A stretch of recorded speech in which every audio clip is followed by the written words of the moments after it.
Sa part 1 ng aming video papuntang Baguio, nasubukan natin kung gaano kalakas si Dolphin. Okay. Ayan na yun, 598.50 pesos.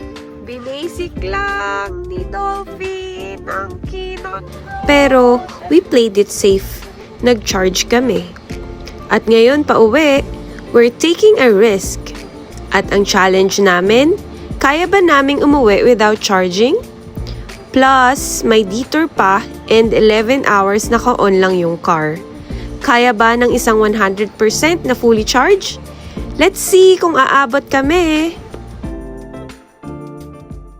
Good morning! Full charge na! Yay! Mukhang hindi na kami, kanina pa, mukhang hindi na kami mag-charge na ito pa uwi. Do you think kaya ba?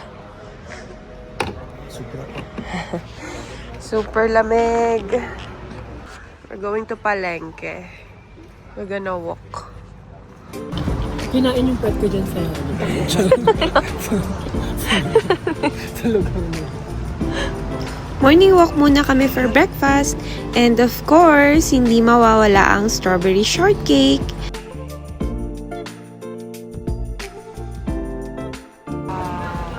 Pasalubong siya sa kids. Thank you, Zig Dranchan! Pakita mo, naka 100% tayo. For only 2,500. Accommodation with 2 rooms. With heater. Yes. We're going home na. Tomorrow, Rizal. Dadaan muna tayo sa La Trinidad, Benguet. Para bumili. Yes, ng strawberries and mga gulay. Mga gulay para sa gut health ni Babab. For your safety, please. Ganda, ang ganda, ang ganda. Pipicturean ka, tapos nagkakape ka sa labasan. And eto na nga ang isa pang challenge. Pagdating namin sa strawberry farm ay hindi namin pwedeng patayin yung car. May strawberry cake na binili si Babab. Kailangan naka-aircon.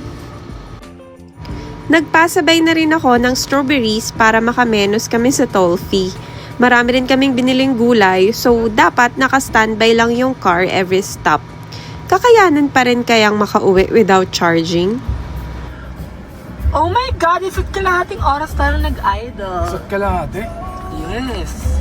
1.5. Tumakay pa ako. And yet, you still have 97%.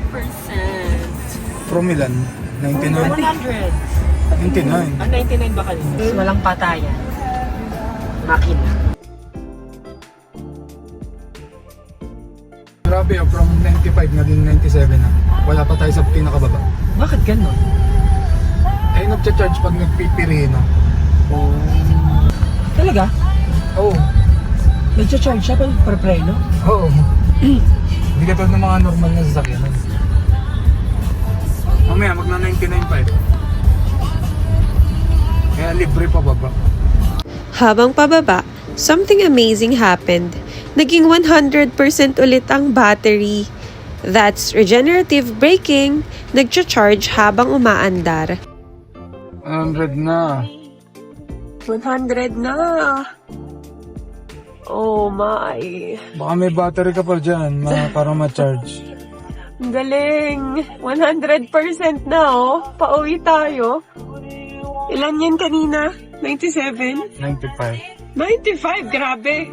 Ang galing, ang galing, ang galing. Papunta ng Baguio, nag-charge kami sa Shell TP-Lex. Pero pauwi, magcha-charge ba kami ulit? Andito ulit tayo sa Shell TP-Lex. Ano, magcha-charge ba tayo? Ilang percent? 100. Hindi na kailangan mag-charge. Very good. Nakalibre tayo ng pauwi. Thank you talaga. So, laban. Bibilisan mo ba ang takbo mo? 80 lang tayo. Relax. Mainit tayo. Depende pag nainip. Kapag manual, ang tipid niya. Ang gastos ng cruise control. At nainip na nga si Babab. Ayan, at nag-full speed na. Lagot. Baka malobat at di tayo makauwi neto. Ayun, may nakita kaming ka-BYD. Appear! Ang lakas, mukhang hindi siya nagtitipid sa battery. Hindi gaya namin.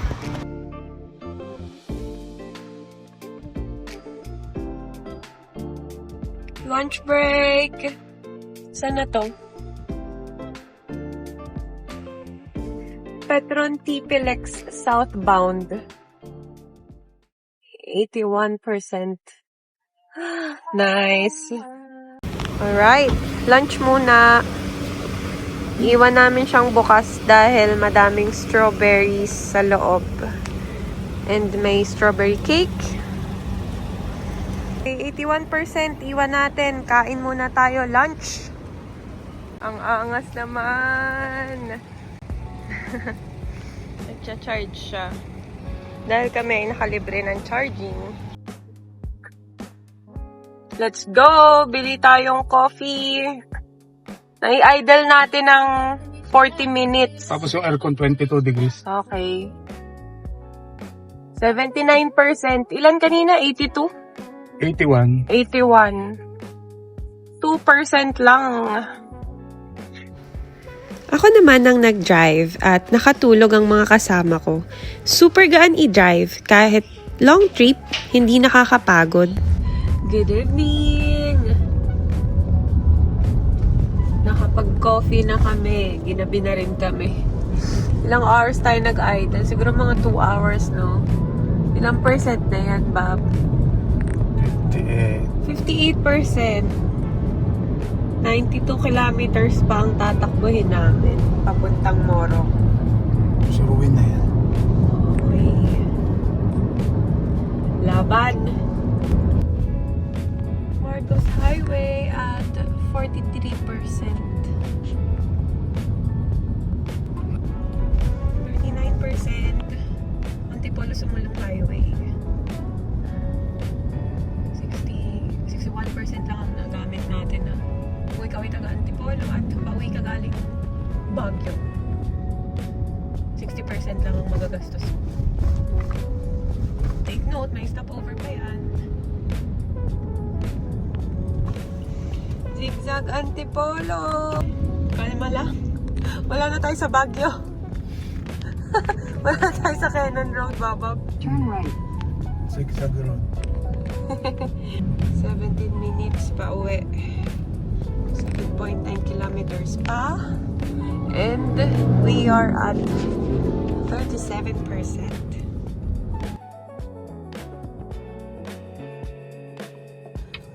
Finally, we're home. For almost 10 hours na nakabuhay si BYD. Finally, makakapagpahinga na siya. So, nakauwi kami ng Morong Rizal. It's 8:55 p.m. And 36% ang natira. Ang galing. From Baguio to Morong Rizal.